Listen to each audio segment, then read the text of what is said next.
From pedestrians walking in random directions in GTA to that waiter talking about your target's favorite food in the Hitman series.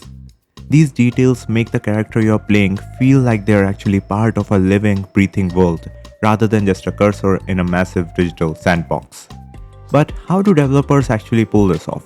How do you code life into a bunch of pixels? Grab a snack, because today we are diving into a brilliant, hilarious, and sometimes creepy elements that give video games their life.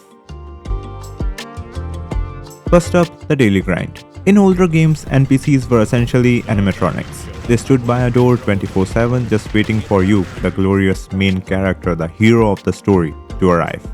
But then we got games like RDR2 and Skyrim. Suddenly, lumberjacks actually chop woods. Shopkeepers close up at 8 PM. They sleep, they eat, they exist when you are not looking. It gives the world this incredible Truman Show vibe. The universe doesn't revolve around you. You are just visiting. Remember all those Herobrine creepypastas? Half of the reason why people believed them wasn't because the stories were convincing. It was because Minecraft already felt lonely enough that seeing something unexpected instantly felt believable. Speaking of the universe not revolving around you, let's talk about Mother Nature. Nothing breaks immersion faster than every single enemy or animal on the map dropping what they're doing just to start attacking you. Life is injected into a game when the ecosystem simply doesn't care about you. When you crest a hill and see an eagle swoop down to grab a rabbit, or a pack of wolves harassing a bear, but this goes beyond animals. When a random group of bandits gets into a shootout with a passing patrol and it happens completely naturally rather than feeling like a scripted cutscene, it creates unscripted chaos. When the AI interacts with other AI, it creates this beautiful illusion of an untamed wilderness that was just doing fine before you, the player, showed up. Ah yes, the sounds. I wanted that away. Now number 5. Should have put this on number 5. The soundscape of life. You're crouching in the shadows, ready to strike, but then you stop. Because the two guards below are having a deep emotional conversation about their retirement plans. But it's not just the dialogue, it's the environmental audio. It's the layered ambient sounds of howling wind, the distant chatter of a crowded market, or the heavy echoing footsteps of your character in an abandoned hallway. Ambient sound is the secret sauce of world building. It transforms empty spaces into breathing environment and mindless bad guys into actual people with just terrible jobs. You can have the smartest AI in the world, but if the world feels like it's made up of holographic cardboard, you are not going to buy it. This brings us to the game, jewels, and physics. Life is in the micro details. The dust particles that kick up when you or the enemy sprint, that subtle screen shake when something heavy drops. When you bump into a table, do the physics allow the mugs and paper to realistically scatter? If you shoot a wooden pillar, does it splinter?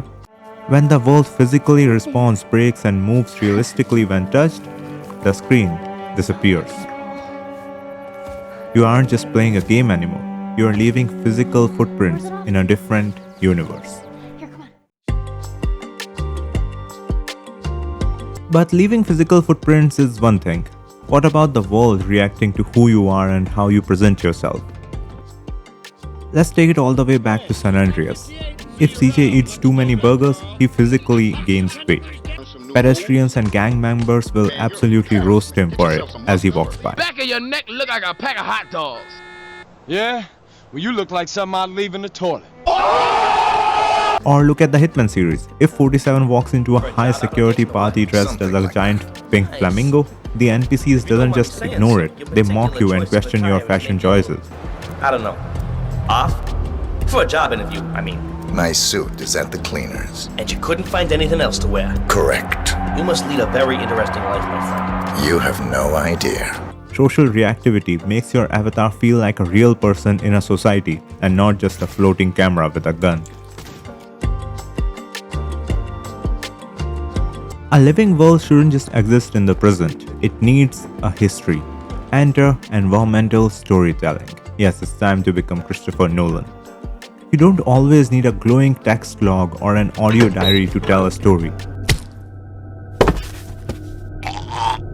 Sometimes a room can show you exactly what happened. A skeleton clutching a toaster in a bathtub, two chairs pulled up to a balcony overlooking the end of the world.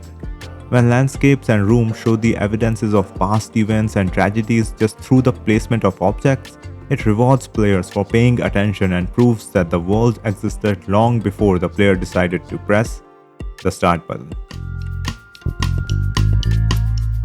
So you press the start button, but the bridge between you and that physical universe? The controls. This is an overlooked part of what makes a game feel alive. If your character feels sluggish or there is a wrong delay, and keep in mind it's a wrong delay, there can be delay between pressing the jump button and actually jumping. You are constantly reminded that you're holding a plastic controller. But good controls, correct response times, fluid animations and smooth moves completely shatter that barrier. When your avatar turns on a dime and reacts the exact millisecond you want them to, the controller simply vanishes. Your character feels like a real grounded part of that space, acting as a direct extension of your own body.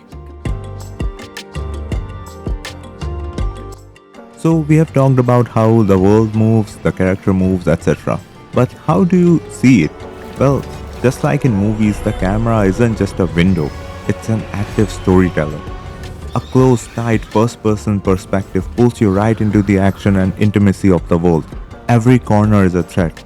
But pull that camera way back into far third-person view and suddenly the game highlights the epic, overwhelming scale of the environment.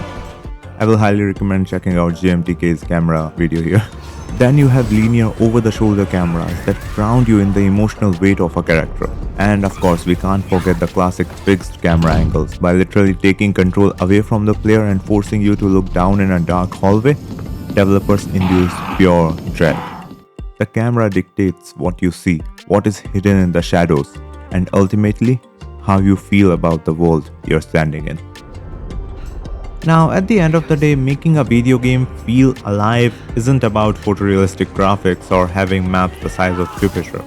It's in the micro details. It's the waiter gossiping in the corner, the unscripted gang attack, the dust under your boots, and the skeletons telling a silent story. It's the illusion that the game doesn't need you to exist, but is sure glad that you dropped by. So, what's the one detail that made you stop and say, I can live in this world?